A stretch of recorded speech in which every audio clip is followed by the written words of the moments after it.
कि ये सबसे पहले छोड़ने वाले लोग हैं।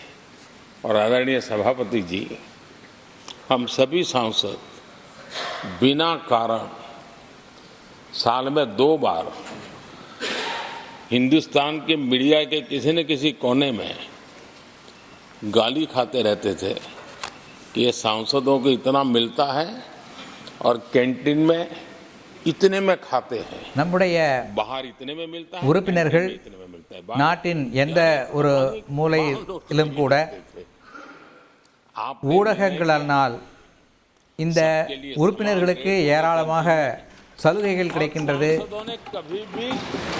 கேண்டீனில் அதிகமாக शिकायत भी नहीं की, விலை உயர்ந்த உணவுகளை எல்லாம் உண்கிறார்கள் என்ற குற்றச்சாட்டுகள் எல்லாம் ஏற்பட்டது. बजट करने वाले लोग मजे लेते थे, उससे हम सबको आपने बचा लिया, इसके लिए भी मैं आपका आभार व्यक्त करता हूं। இந்த குற்றச்சாட்டிலிருந்து நாம் அனைவரையும் காப்பாற்றி இருக்கிறோம். இதற்காகவும் நான் உங்களுக்கு நன்றி தெரிவித்துக் கொள்கிறேன். ये बात सही है कि हमारे कई लोकसभा के चाहे 17 भी हो, 16 भी हो, 15 भी हो, संसद का नया भवन होना चाहिए, इसकी चर्चा सबने की, सामूहिक रूप से की, एक स्वर से की, लेकिन निर्णय नहीं होता था। மக்கள் ये आपका नेतृत्व है, இடையேயும் உறுப்பினர்களிடையேயும் அனைவரிடையேயும் பாராளுமன்றத்திற்கு புதிய கட்டிடம் வேண்டும் என்ற எண்ணம் இருந்தது, பேசி வந்தார்கள். कि आज देश को ये नया संसद भवन प्राप्त हुआ है। இன்று நாட்டிற்கு இந்த புதிய பாராளுமன்ற கட்டிடம் கிடைத்திருக்கிறது. जी, एक संसद के नए भवन में एक विरासत का अंश और जो आजादी की पहली पल थी उसको जीवंत रखने का हमेशा இந்த हमारे புதிய பாராளுமன்ற கட்டிடத்தில் सेंगोल को ராஜ்யத்தின் அடையாளம், करने का काम, நம்முடைய குடியரசு தொடங்கிய காலத்தின் அடையாளம் செங்கோல் இங்கே வைக்கப்பட்டிருக்கிறது. इवेंट के रूप में उसको हिस्सा बनाने का एक बहुत बड़ा काम आपके नेतृत्व में हुआ है, जो भारत की இதனை आने நம்முடைய वाली நினைவிற்கு மீண்டும் கொண்டு வருகின்ற அந்த நிகழ்ச்சியும் உங்களுடைய வழிகாட்டுதலில் நடத்தப்பட்டிருக்கிறது. और आजादी की वो पल क्यों थी, हमें वो याद रहेगा, तो देश को आगे ले जाने की இந்த वो प्रेरणा செங்கோல் இங்கே வைத்திருப்பதனால் उस पवित्र काम சுதந்திரத்திற்கு பிறகு என்ன நடந்தது என்கின்ற அந்த நிமிடம் நமக்கு எப்போதும் நினைவில் இருக்கும். कालखंड में G20 की अध्यक्षता का भारत को मिली। இந்த சமயத்தில் G20 தலைவராக இருப்பதற்கான வாய்ப்பும் எனக்கு கிடைத்தது. देश के हर राज्य ने अपने अपने तरीके से विश्व के सामने भारत का सामर्थ्य, நாட்டின் ஒவ்வொரு மாநிலத்திலும் உலகத்திற்கு தங்களுடைய திறனை காண்பிக்கின்ற வகையில் G20 கூட்டங்கள் நடத்தப்பட்டன. उसके साथ आपके नेतृत्व में G20 की तरह P20 का जो सम्मेलन हुआ और विश्व के अनेक देशों के स्पीकर्स यहाँ आए, அதோடு மட்டுமல்லாமல் உங்களுடைய தலைமையில் G20 நாடுகளின் महान परंपरा को लेकर के பாராளுமன்றத்தின் சபாநாயகர்கள் கூட்டம் உங்களுடைய தலைமையிலே நடந்தது.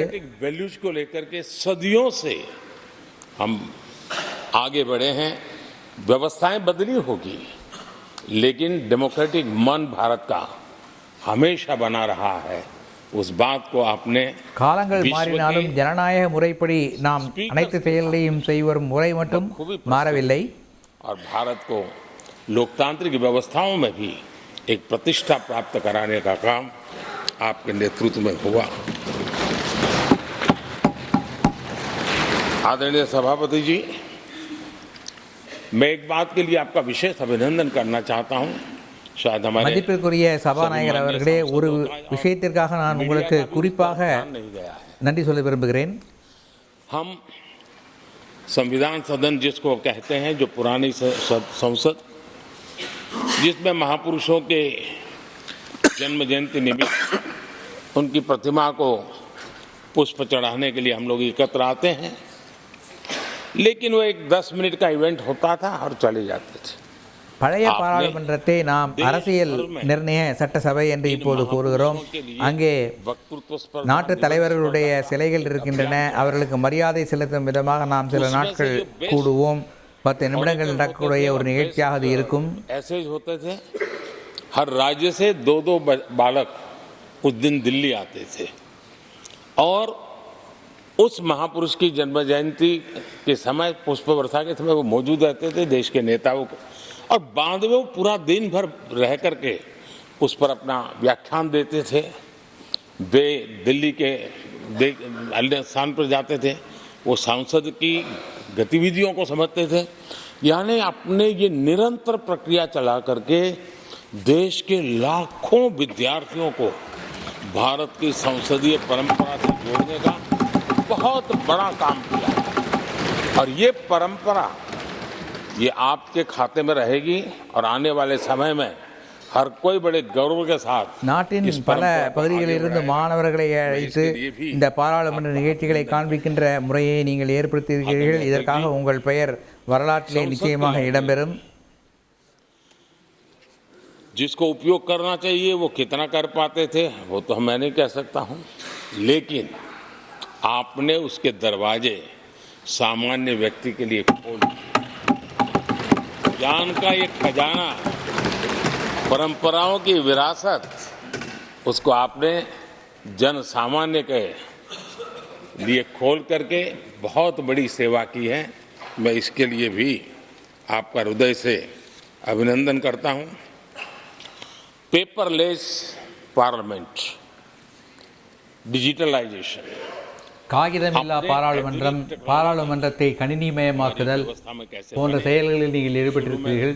कुछ साथियों को दिक्कत रही, लेकिन अब सब इसके आदी हो गए हैं. सब मैं देखता हूं जब यहाँ बैठे हैं तो कुछ करते रहते हैं. சில தோழர்களுக்கு நண்பர்களுக்கு பிரச்சனை ஏற்பட்டது, ஆனால் இப்போது பழக்கப்படுத்தி கொண்டு விட்டார்கள். एक स्थायी व्यवस्थाएं आपने निर्माण की है. मैं इसके लिए आपका बहुत இதற்காகவும் நான் உங்களுக்கு நன்றி தெரிவித்துக் கொள்ள விரும்புகிறேன். आदरणीय अध्यक्ष जी, आपकी कुशलता और माननीय सांसदों की जागरूकता, उन सबका संयुक्त प्रयास मैं कह सकता हूं कि जिसके कारण 17वीं लोकसभा की प्रोडक्टिविटी करीब 97% रही है. உங்களுடைய வழிகாட்டுதலின் பேரிலும் உறுப்பினர்களுடைய ஒத்துழைப்பின் பேரிலும் 17வது லோக்சபா மிகவும் प्रोडक्टिविटी अपने आप में உற்பத்தி பூர்வமாக இருந்தது. நல்ல பணிகள் நடந்திருக்கின்றன. मुझे विश्वास है कि आज जब 17वीं लोकसभा की हम समाप्ति की तरफ बढ़ रहे हैं, तब एक संकल्प लेकर के 18वीं लोकसभा प्रारंभ होगी कि हम हमेशा இன்று 17வது லோக்சபாவின் கடைசி நாள் இறுதியை நோக்கி நாம் சென்று கொண்டிருக்கிற சமயத்திலே 18வது லோக்சபாவுக்கு திருப்பி வரும்போது ஒரு இலக்கோடு இலட்சியத்தோடு வர வேண்டும் என்று நான் நினைக்கிறேன். 100% से भी ज्यादा प्रोडक्टिविटी वाले रहे. ये भी 18வது லோக்சபா 100% நன்றாக பணியாற்ற வேண்டும் என்ற இலக்கோடு நாம் வர வேண்டும். के मन की बात को आपने सरकार के ध्यान में लाने का भरपूर प्रयास किया. मैं इन सफलता के लिए सभी माननीय सांसदों का और सभी फ्लोर लीडर्स का भी हृदय से आभार और अभिनंदन व्यक्त करता हूं. சபையின் இந்த வெற்றிக்காக நாம் அனைத்து உறுப்பினர்களுக்கும் அனைத்து கட்சியின் தலைவர்களுக்கும் நன்றி தெரிவித்துக் கொள்கிறேன். सभा के पहले सत्र में दोनों सदन ने 30 विधेयक पारित किए थे. ये अपने आप में रिकॉर्ड है.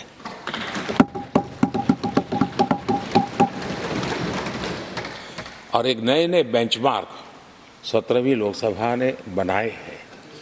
आदरणीय अध्यक्ष जी, आजादी के 75 वर्ष पूरा होने का उत्सव हम सबको कितना बड़ा सौभाग्य मिला कि ऐसे अवसर पर हमारे सदन ने अत्यंत महत्वपूर्ण कामों को नेतृत्व किया. हर स्थान पे हुआ. शायद ही कोई सांसद ऐसा होगा कि जिसने आजादी के 75 वर्ष को சுதந்திரம் அடைந்து 75வது ஆண்டு விழா கொண்டாடும் போது நாம் இந்த அவையிலே உறுப்பினர்களாக இருந்து பணியாற்றியிருக்கிறோம் என்பது நமக்கெல்லாம் எத்தனை மகிழ்ச்சியான ஒரு விஷயம். उत्सव से बनाया और उसमें हमारे माननीय सांसदों की और इस सदन की बहुत बड़ी भूमिका रही है. हमारे संविधान लागू होने के 75 वर्ष ये भी अवसर इसी समय इसी सदन को मिला है, इसी सभी माननीय सांसदों को मिला है और संविधान की जो भी जिम्मेवारियां उसकी शुरुआत यहाँ से होती हैं और उनके साथ ये जुड़ना ये अपने आप में बहुत बड़ी प्रेरक है। आदरणीय अध्यक्ष जी, इस कार्यकाल में बहुत ही रिफॉर्म्स हुए हैं। இந்த காலகட்டத்தில் ஏராளமான சீர்திருத்தங்கள் செய்யப்பட்டிருக்கின்றன. सदी के भारत की मजबूत नींव उन सारी बातों में नजर आती है. 21ஆம் நூற்றாண்டில் இந்தியாவின் ஆழமான வேர் இந்த செயல்பாடுகளில் காணப்படுகிறது.